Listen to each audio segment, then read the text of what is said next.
কাটায় রাত 12টা বাজে। আর ঠিক এই রাত 12টায় আমি যেখানে দাঁড়িয়ে কথা বলছি এটি হচ্ছে ঢাকা টাঙ্গাইল যমুনা সেতু মহাসড়কের যমুনা সেতুর পূর্ব টোল প্লাজায়।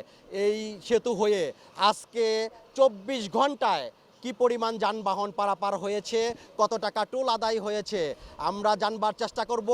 এই মাঝরাতেও যমুনা সেতু পূর্ব টোল প্লাজায় দায়িত্ব পালন করছেন যমুনা সেতু পূর্ব সাইট অফিসের যিনি নির্বাহী প্রকৌশলী রয়েছেন তার কাছ থেকে তিনি জানাবেন আজকে এই সেতু হয়ে তার মানে হচ্ছে 24 ঘন্টায় এই সেতু হয়ে কি পরিমাণ যানবাহন পারাপার হয়েছে এবং কত টাকা টোল আদায় হয়েছে।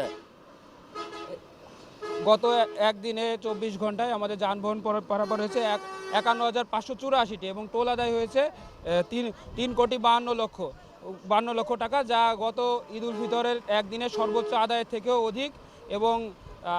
এবং যানবাহনের যে চাপ আছে তাতে আমরা মনে হচ্ছে যে আগামীকালও আমরা এই রেকর্ডটিও ভেঙে ফেলব। দিনব্যাপী যানবাহন কিভাবে চলাচল করেছে, কোনো থমকে গিয়েছিল কিনা বলবেন একটু? দিনব্যাপী যানবাহনের অত্যাধিক চাপ ছিল, কিন্তু আমাদের সার্বিক প্রস্তুতির কারণে এবং বড় ধরনের কোনো দুর্ঘটনা না ঘটার কারণে আমাদের যে পরিমাণ যানবাহন পারাপার হয়েছে সেই পরিমাণ কোনো ধরনের টেইল তৈরি হয়নি।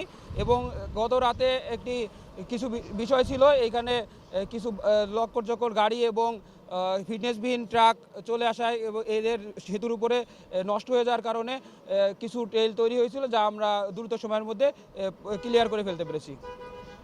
শুনতে পেলেন যমুনা সেতুর যিনি নির্বাহী প্রকৌশলী রয়েছেন সাইড অফিসের, তিনি যে বিষয়টি বলেছেন দিনব্যাপী স্বস্তিতেই মানুষ তাদের বাড়ি ফিরতে পেরেছে এই সেতু হয়ে এবং নির্বিঘ্নেই যানবাহন চলেছে।